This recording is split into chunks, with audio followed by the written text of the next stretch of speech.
Ya, kita coba lanjutkan pembahasan ini. Ini adalah power system. Ya, ada pembangkitan, transmisi, distribusi, dan beban. Saya ajak Anda, ya pura-puranya kita berada di Jerman, lalu kita diminta untuk mendesain sistem agar sistem ini jauh lebih bagus, lebih cerdas dan sebagainya. Namun kita akan lihat dulu nih.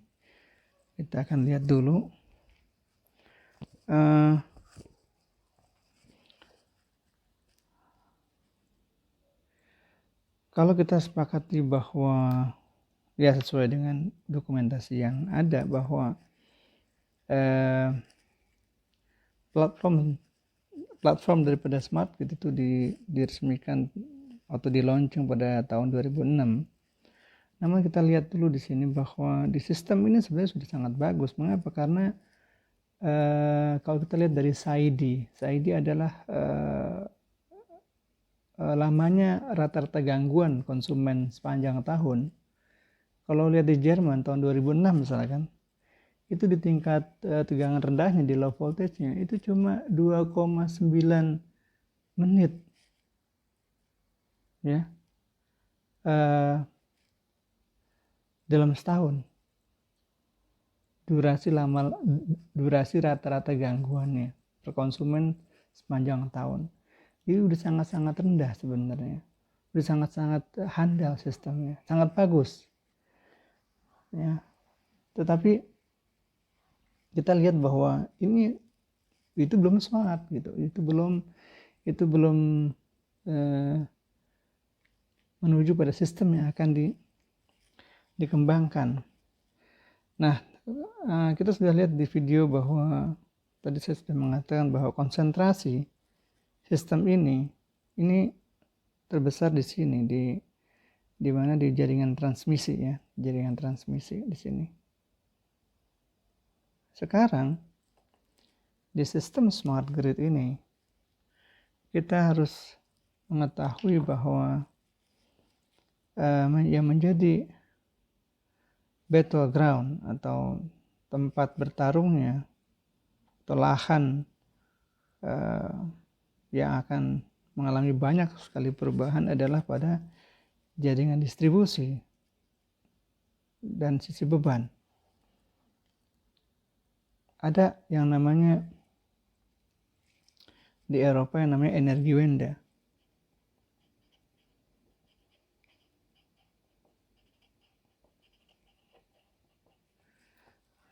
Energiewende atau bahasa Inggrisnya adalah energy transitions, di mana Jerman menginginkan bahwa sistem energi yang seperti ini harus mengalami perubahan. Mengapa? Karena mereka nggak mau lingkungan mereka itu makin hari makin kotor, makin hari makin buruk kualitas udaranya. Ya, makanya mereka ingin segera merubah bagaimana caranya agar sistem pembangkit ini dari fossil fuels, dari pembangkit dengan bahan bakar fosil atau nuclear power plant itu benar-benar bisa turun. Ya. Dengan ini turun, maka otomatis jaringan transmisi ya yang ini itu bebannya akan berkurang, atau boleh dibilang losses dalam transmisi pasti juga akan ikut berkurang. Losses pasti juga akan turun karena supply dari sini turun. Ya, biasa mensuplai di sini, lalu karena ini jatahnya dikurangin, fosil mulai dikurangin, batu bara dikurangin, nuclear power plant juga mulai bertahap ditutup, maka harus ada kompensasi. Ya, kompensasi. yaitu dengan menggunakan energi terbarukan. Ya. Energi terbarukan. Nah, energi terbarukan ini banyak. Yang saya ingin mengatakan ada dua tipe, yaitu tipe yang intermittent. Intermittent itu berarti kadang-kadang off, kadang-kadang on. Off dalam arti memang tidak ada dayanya sama sekali. Tapi kalau yang kedua ada variable generation, jadi renewable yang sebenarnya dia bisa diatur. Misalnya apa? Misalkan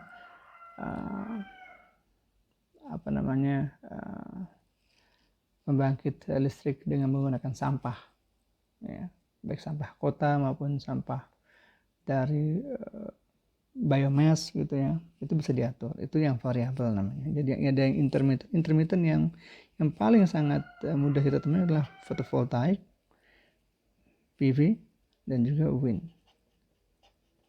Ya, memang di Eropa nih wind ini besar sekali. PV ya relatif besar di musim panas, tapi setelah itu dia mengalami penurunan.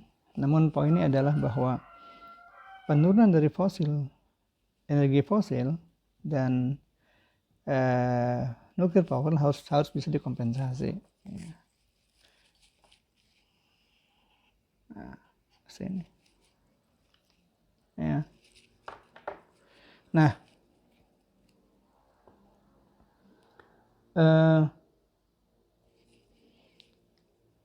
oke. Yang ketiga ini ada PV, ada wind, ini bisa pakai bioenergi. Bioenergi ya biasanya digunakan dua, ya, sebagai power atau listrik, bisa juga sebagai pengganti bahan bakar untuk transportasi. Baiklah, tapi kita coba fokus di PV dan wind dulu ya. Di Jerman juga bioenergi juga sangat pesat researchnya. Nah, apa yang mau kita bahas di sini, bahwa dengan adanya PV dan wind sebagai intermittent, maka kita mengetahui, ya ini kan karakteristiknya kan intermittent.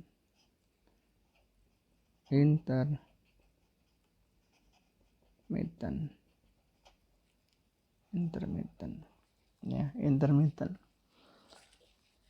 Maka coba Anda bayangkan ya. Tadi intermittent itu masuk ke sini.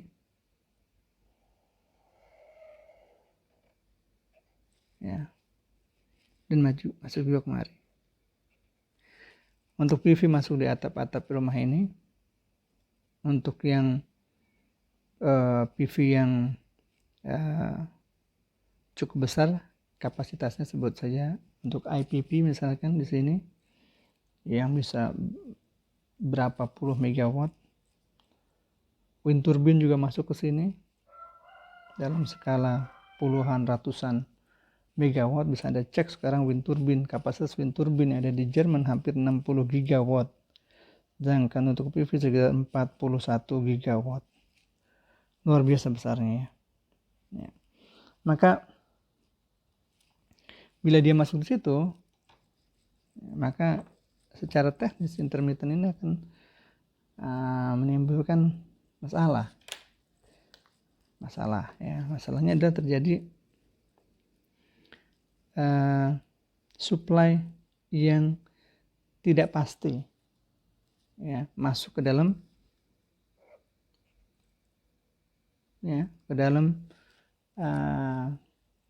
utility grids ya, dalam jaringan listrik ya. Kita bisa lihat di sini yang tadinya arahnya ke sana, maka sekarang ada arah berbalik yang melawan. Oke. Karena ada supply dari PV dan dari wind. Nah, apa yang dilakukan di Jerman? Mereka harus membuat membuat sebuah alat.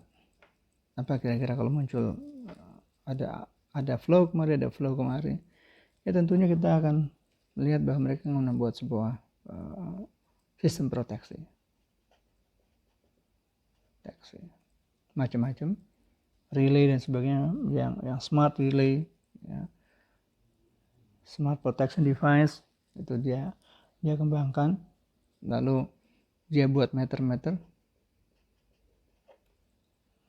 dari mulai AMI misalkan, ya, atau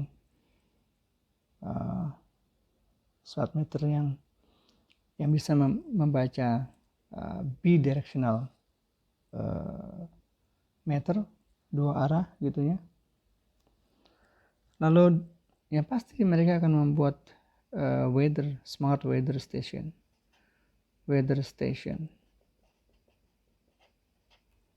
Apa itu?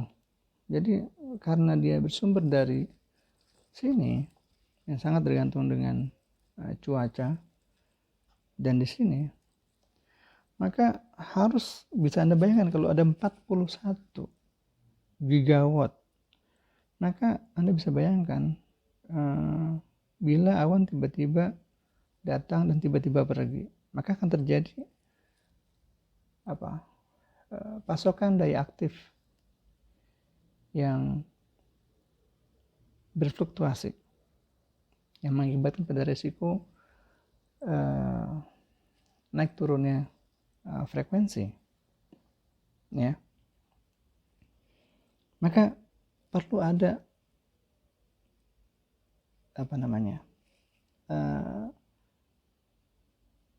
short forecasting. Jadi ini berlaku juga untuk wind. Jadi bagaimana agar wind energy itu bisa diprediksi kira-kira 5 atau 10 menit sebelum angin itu datang, itu udah bisa diprediksi berapa daya yang akan masuk ketika turbinnya itu berputar.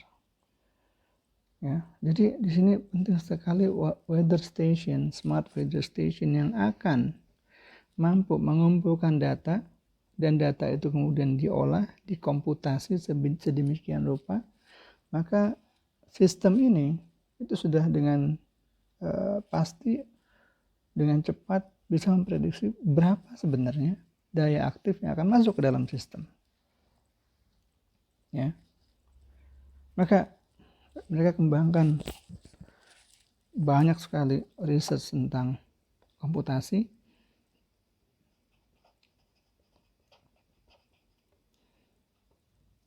lalu sensor-sensor, buat sensor angin, sensor suhu, sensor radiasi matahari, kelembaban dan sebagainya, ya. Lalu juga alat-alat ukur, ditambah data loggernya, karena ini berfungsi untuk nanti digunakan di neural networks atau sistem yang dapat memprediksi dengan cepat berapakah daya yang akan dihasilkan dari PV dan wind. Ya, itu sangat penting karena di sini kapasitasnya besar semua. Ya, maka mereka juga mengembangkan information communication technology yang akan tentunya bukan hanya membaca, tapi juga mencatat, menghitung, dan mentransfer data dengan cepat dan akurat, sehingga diharapkan frekuensi bisa dijaga, ya, dapat terus dipantau dengan baik. Nah, ini adalah sebuah kerjaan sendiri. Jadi Anda bisa lihat di sini ada semua hardware. Ya, hardware. Mereka membuat research dari mulai desainnya, lalu kemudian sampai ke industri. Berarti ini kerjaan siapa? Kerjaan universitas, kerjaan lembaga research, kerjaan industri. Disinilah mereka mengembangkan semua produk-produk hardware yang kemudian nanti akan dijual ke semua negara yang ada di dunia ini. Jadi disinilah sebenarnya kunci daripada smart grid. Salah satunya adalah bagaimana menyiapkan toolbox, menyiapkan seperangkat teknologi yang terbukti handal dan bisa menjamin bahwa grid tidak akan mengalami masalah ketika dia diinjek oleh pembangkit energi terbarukan. Gitu. Oke. Nah, berikutnya intermittent. Intermittent ini memang sudah menjadi karakter ya. Menjadi karakter, maka ini hal yang menarik ya. Menarik. Nanti juga lari kemarin. Bahwa ketika pembangkit ini masuk, maka juga harus dipastikan adanya ya peremajaan atau pergantian infrastruktur daripada gardu-gardu, daripada kabel atau penghantar atau ya sistem yang lama dengan yang baru. Artinya bahwa peralatan-peralatan yang sudah cukup kuno, sudah lama, mereka ganti. Tujuannya agar ada peralihan dari new design menjadi dari old design menjadi new design gitu. Itu penting sekali. Nah, yang berikutnya. Oke, tadi kita udah lihat ini ya. Nah, coba sekarang Anda bayangkan apabila PV sudah ada di sini. Di mana tuh? Di atap rumah. Di sini. Lalu PV juga ada di mana? Ya, juga ada di sini. Saya kasih lambang PV gitu ya. Ini solar farm misalkan.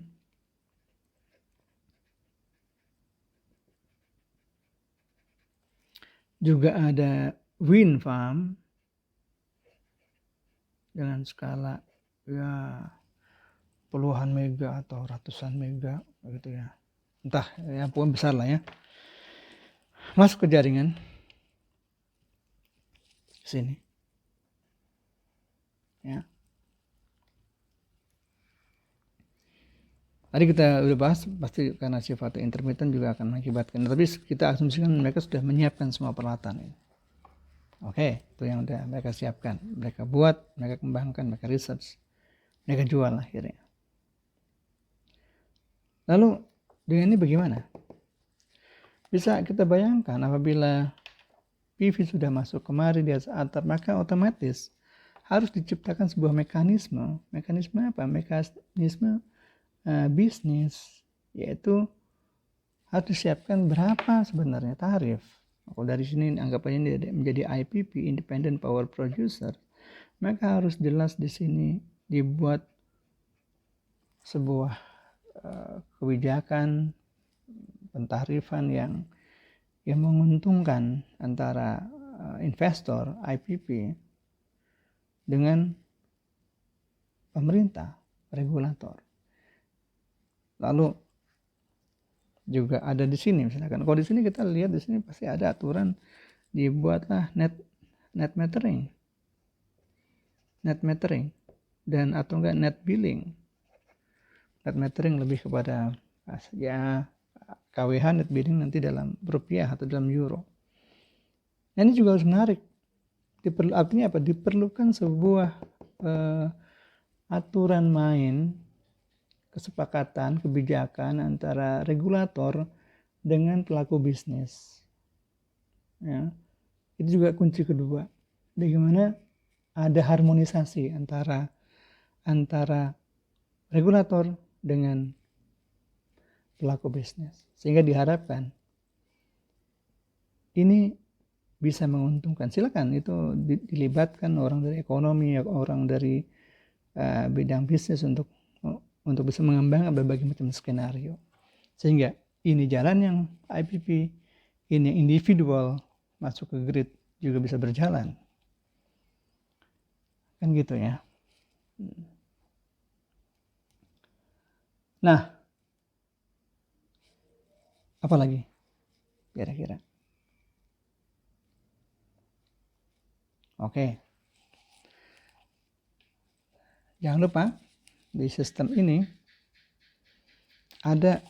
maka sekarang ada 3 player di sini. Ini energi, ya anggaplah sumber energi konvensional, anggap saja energi fosil, misalnya tadi saya bilang ini ada PLTG misalkan, atau PLTU, atau masih ada nuclear power plant gitu ya di sini. Lalu di sini ada load, dan di sini ada energi terbarukan. Ini tadi energi terbarukan. Ya. Coba Anda lihat ini.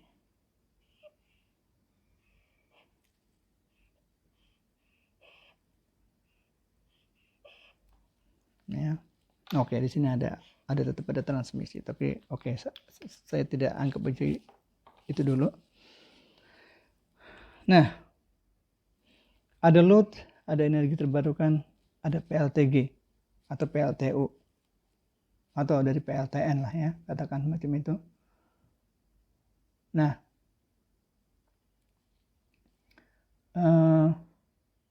ada istilah di sini, apabila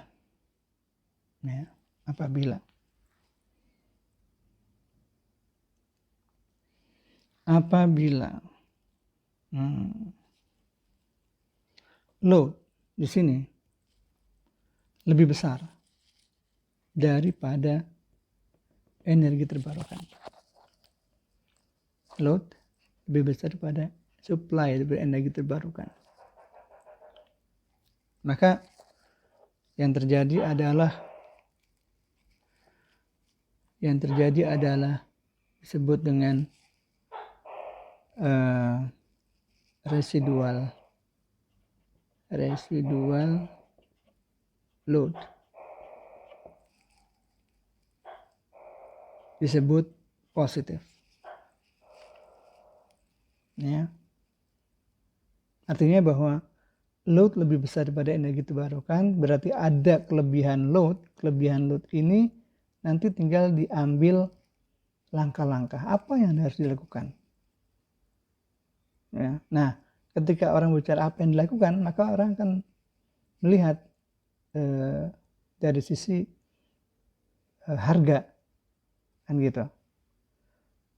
Nah, berarti apa di sini? Berarti di sini ada pertimbangan, uang menjadi pertimbangan. Yes, oke. Sebelum kita bicara itu, maka kalau load lebih besar daripada energi terbarukan, lalu siapa yang akan menghandle loadnya, sisa loadnya, atau residual loadnya? Langkah pertama adalah pasti yang paling gampang, bagaimana meningkatkan ini ya ke sini, kan gitu, yang paling gampang, sehingga dia bisa mengkompensasi residual load. Oke, tapi dia akan mikir dulu, ini harganya menarik Kak, misalkan gitu ya, kan gitu ya. Kalau enggak usah deh, bisa gitu juga ya. Atau cara kedua, mengurangi beban di sini. Oh, kenapa dia mau? Karena dia akan berpikir bahwa nanti dia akan pakai pada saat terjadi surplus energi terbarukan, atau pada saat harga atau tarif energi itu relatif murah. Nah, ini disebut dengan istilah demand response.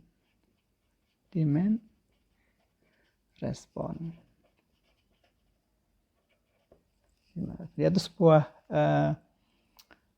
cara atau mekanisme untuk mengatur penggunaan beban. Ya, kapan saya menyalakan beban saya, kapan saya turunkan, gitu. Misalkan di rumah nyuci baju pada jam 8 malam, mungkin jam 8 malam itu taruhnya pas mahal, tapi nanti saya akan coba atur, saya akan nyalakan pada saat jam 1 pagi, tetapi dengan asumsi bahwa semua sistemnya sudah cerdas, ya. Artinya mesin cucinya juga udah dapat di setel dengan baik dan akhirnya bisa beroperasi pada tarif rendah. Nah, itu disebut dengan demand respon. Tapi ya, ini hal yang menarik. Nah, ini akan berlanjut kepada yang istilahnya dynamic pricing. Ya, dynamic pricing. Jadi tarif yang bervariasi. Sedemikian rupa. Intinya adalah penggunaan dynamic pricing ini nanti dibuat aturan bahwa tidak ada yang dirugikan antara utility grid, ya, dengan customer, gitu ya. Ya, itu bisa dilakukan, ya, bisa dilakukan. Karena memang satu tesis mahasiswa saya dulu membahas tentang dynamic pricing ini, dan hasilnya menguntungkan dua belah pihak, antara customer dan utility grids. Itu bisa saling menguntungkan, ya. Lalu yang berikutnya, apa yang dilakukan dengan kondisi load lebih besar daripada supply dari energi terbarukan? Yang ketiga adalah bagaimana menggunakan baterai. Nah, di sini belum ada baterai. Baterai ada di sini. Berarti nanti baterai akan dipasang juga, ya, di tiap-tiap rumah. Di sini ada baterai.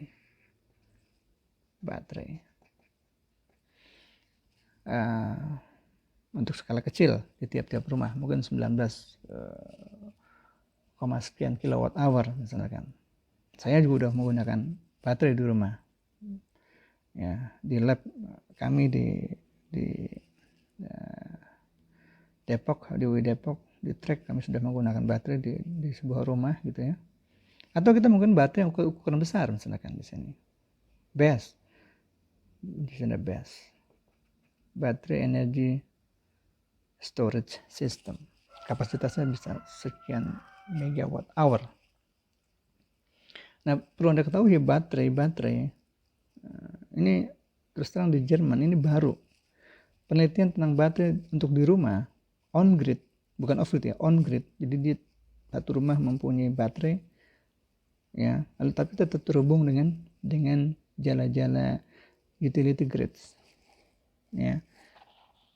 Ini baru tahun 2016 kemarin, ya. Ini baru di research 2016, karena nanti ke depannya rumah-rumah ini, ya, diharapkan menjadi di titik sambung antara utility grids dengan rumah itu zero export, zero import. Artinya rumah, kelebihan PV dari rumah tidak diinjeksi ke utility grid, tapi cukup disimpan di baterai. Tapi ketika memang baterai tidak cukup untuk memenuhi kebutuhan rumah, maka dari listrik dari utility grids bisa masuk ke rumah, ya. Itu pun yang sudah kami lakukan di rumah saya juga sedang berlaku seperti itu, ya. Nah, inilah research yang kemudian berkembang sekarang di Eropa, ya. Jadi nanti ketika ada baterai, otomatis kebutuhan beban yang besar itu bisa ditutupi. Ya, bisa dengan baterai atau mungkin bisa juga dengan pump storage, ya. Sini ada pump storage, ya. Di Jerman ada pump storage namanya Waldeck. Saya lupa berapa kapasitasnya, tapi itu bisnis yang cukup menguntungkan, ya. Karena dia hanya akan beli untuk menaikkan air ke atas, beli dengan biaya listrik murah, dan kemudian dia akan menjual dalam pada saat listrik mahal. Gitu ya. Oke. Ada juga yang lain, yaitu kalau itu nggak cukup juga, ya udah kita import listrik dari negara bagian lain atau dari negara tetangga. Misalkan kalau di Eropa, kan Eropa itu interkoneksi antar negara, maka dia bisa import power gitu ya. Oke, ini bila load lebih besar pada energi terbarukan. Sekarang bila load lebih kecil daripada energi terbarukan, maka ini disebut dengan residual negatif. Residual negatif ini berarti energi terbarukannya melebihi daripada loadnya. Nah, apakah itu mungkin terjadi? Kalau tidak salah di Jerman telah kejadian di tanggal 1 Januari, saya lupa tahun 2015 atau 2016, ya, itu kondisinya pagi. Jadi ketika itu beban sangat rendah karena pada tanggal 1 orang-orang masih bisa tidur, tapi sinar matahari udah mulai bersinar terang dan angin sangat kencang waktu itu. Nah, saat itulah terjadi surplus daripada energi terbarukan, tentu lebih besar daripada loadnya. Ya. Namun setelah itu ya kembali normal ya. Artinya tidak menutup kemungkinan hal-hal itu akan terjadi berulang. Tapi skopnya itu negara. Tapi kalau kita lihat dari skopnya perumahan misalkan perumahan BSD misalkan, bisa saja terjadi surplus karena mungkin di BSD atau di perumahan-perumahan yang relatif bagus pada siang hari, orangnya pada sekolah, pada kerja, lalu kemudian kelebihan energinya kan bisa lebih besar daripada beban, dan itu bisa diekspor ke grid misalkan. Tapi dalam konteks negara, ya itu memang cukup langka kejadian itu. Nah, apa yang dilakukan kalau misalkan energinya lebih besar daripada loadnya? Ya, ada beberapa hal misalkan yang paling gampang yang sudah kita bisa lihat adalah misalkan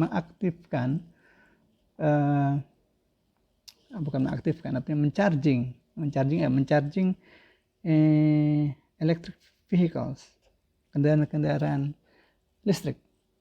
Ya, misalkan di sini kelebihan energi terbarukan, maka electric vehicles ini bisa di-charge. Ya, bisa di-charge. Gitu. Atau misalkan menghidupkan heat pumps, ya, bisa. Atau misalkan kita pump storage tadi mengambil kelebihan energi itu dengan memberi relatif murah untuk menaikkan air ke atas. Atau misalkan dirubah dari power, dari listrik ke energi kimia, misalnya power to gas, atau ekspor power ke negara tetangga. Ya, itu satu atau beberapa cara untuk bisa menangani ini. Ya, jadi kita bisa lihat di sini bahwa inilah yang akan kejadian ke depannya. Maka kita bisa lihat ada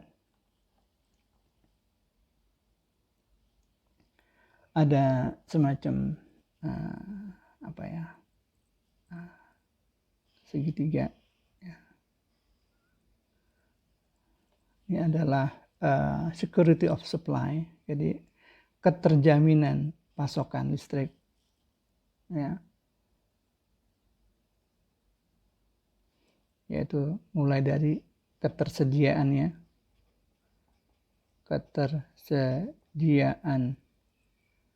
energi primer, lalu keandalan, reliability, dan quality. Lalu yang keempat adalah kapasitas pembangkit. Nah, lalu di bawah sini adalah lingkungan. environmental. Ya, environmental. Ya, karena tadi kita lihat di sini bahwa fossil fuelnya udah mulai berkurang, maka otomatis energi terbarukan bisa menjaga climate change, ya, mengurangi polusi, ya, lalu memproteksi lingkungan. Ya. Lalu sisi yang di sini, ya, kalau kita lihat segitiganya, ini adalah market. Ya. Apa yang dikehendaki di market ini? Tadi kita sudah lihat bahwa adanya liberalisasi dalam arti positif, bahwa banyak pemain di situ. Mungkin di sini di jaringan distribusi banyak perusahaan-perusahaan yang muncul, sehingga menimbulkan kompetisi. Liberalisasi, banyak pemain, pengertian dari situ, lalu adanya kompetisi, inovasi buat bisnis model, misalkan terjadinya kompetisi antar perusahaan, inovasi dan kompetisi, sehingga mengakibatkan harga murah, low price, ya, dan lebih efisien. Nah, ya, jadi Anda bisa lihat secara hardware, ya, di sini tadi saya lihat ini ya, hardware, dia boleh kemari itu untuk menjamin ketersediaan pasokan. Lalu dari sisi sini penggunaan energi terbarukan meningkat, ya, dan di sini tadi bisa terjadinya berbagai macam eksekusi bila terjadi residual load negatif atau residual load positif, adanya demand response dan dynamic pricing. Ini mengisi sisi sini, ya. Nah, adanya feed-in tarif, adanya net metering, masuk sini semua, ya. Bahkan ke depannya, kalau misalkan di sini ada PV di tiap-tiap rumah, juga memungkinkan adanya antar jual beli, antar rumah, antar peer, disebut dengan peer to peer energy trading. Peer to peer energy trading. Peer to peer energy trading. Bagaimana diaturnya? Ya, itu tadi diperlukan adanya harmonisasi antar regulator dan pelaku bisnis. Nah, saudara sekalian, bisa dilihat di sini lebih kompleks sistemnya, ya. Tetapi saya terus terang tidak lagi fokus ke masalah hardware, ya. Kita nggak bicara detail hardware-nya, kan hardware ya kalau kita bisa membuat bagus, tapi kalau kita nggak bisa buat, paling kita hanya bisa membeli, kan gitu ya. Syukur-syukur saya maunya bisa membuat, tapi kenyataannya kan tidak. Ini butuh riset yang dalam banget. Nah, sehingga ini bukan hal yang penting. Yang penting justru yang harus dibuat, yang harus diriset adalah bagaimana bisa menciptakan iklim ini. Banyak pemain dalam bisnis listrik, ada inovasi model bisnis, ada kompetisi, ada harga bisa turun, efisiensi lebih bagus. Gitu. Ini nih yang sebenarnya PR buat Indonesia. Kalau sekedar ini aja selesai urusan menjaga pasokan, nggak ada yang sulit. Karena selama kita punya peralatan yang canggih, yang bagus, itu bisa dihitung semua. Tapi bagaimana menciptakan ini? Ya kalau lingkungan otomatis kita sepakat juga. Tapi yang ini yang menurut saya penting untuk mengalami. Di sini berarti tidak ada lagi monopoli, ya. Itu PR terbesar di bangsa kita. Nah, itu yang tantangan terbesar smart grid di Indonesia. Kalau kita menutup ini, ya itu bukan smart grid kalau dalam konteks asasnya yang awal di Eropa, gitu ya. Jadi Anda bisa melihat bagaimana proses itu berjalan, walaupun tidak begitu rapi benar, tapi Anda bisa melihat bahwa saya mungkin bisa menyimpulkan bahwa diperlukan kolaborasi research, kolaborasi implementasi pilot project, ya, dengan melibatkan semua stakeholder, baik itu universitas, lembaga research, utility grids company, PLN dalam hal ini misalkan untuk di Indonesia, ya. Lalu ada research multidimensi, karena ini bukan hanya menyangkut masalah teknis, nanti menyangkut masalah jual beli, ekonomi, bahkan sampai ke masalah sosial.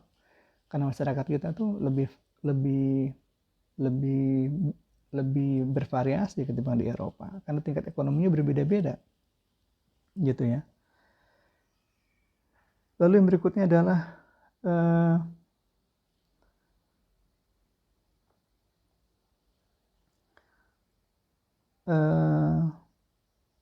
ujung daripada sistem ini adalah pertanyaannya seperti yang kita lihat. Ini adalah basisnya di Jerman. Dalam sebuah pilot project besar di Jerman tahun 2008 sampai 2013, ya, bahwa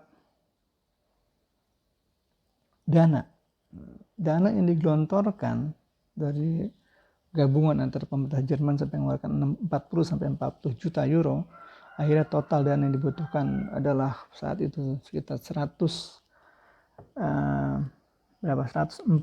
juta euro, ya, nggak salah 40 atau 160 juta euro, sekitar 2 triliun rupiah itu untuk proyek 48 bulan atau 4 tahun di kota Mannheim. Jadi kota Mannheim adalah kota di Jerman yang dijadikan pilot project untuk konsep smart grid ini. Benar-benar digelontorkan dana itu dan diuji coba kepada sistem yang ada di sana. Rumah-rumah yang dipasang meter yang canggih-canggih, lalu pun alat komunikasi, sensor, semuanya udah include di situ. Lalu berujung pada sebuah pertanyaan, pertanyaannya penting ini, apakah dengan adanya sistem smart grid yang sangat padat modal itu, ya, yang sangat besar dananya, apakah dapat memicu atau membuat masyarakatnya menjadi lebih efisien, menjadi lebih hemat penggunaan energinya? Itu pertanyaannya yang harus dijawab. Jadi kalau misalkan ternyata masyarakatnya justru lebih konsumtif, lebih boros, nggak ada perubahan, maka sebenarnya target smart grid tidak tercapai. Jadi ujung daripada semua masalah teknis ini semua dan masalah bisnis adalah apakah terjadi perubahan perilaku manusia atau penghuni kota itu untuk lebih efisien dalam penggunaan energinya. Karena itu memang sebenarnya tujuan dari smart grid, ya, salah satunya, ya. Ya, kira-kira itu yang bisa saya simpulkan. Mudah-mudahan ini nanti menjadi diskusi yang menarik. Sekali lagi terima kasih atas perhatiannya. Sampai jumpa lagi.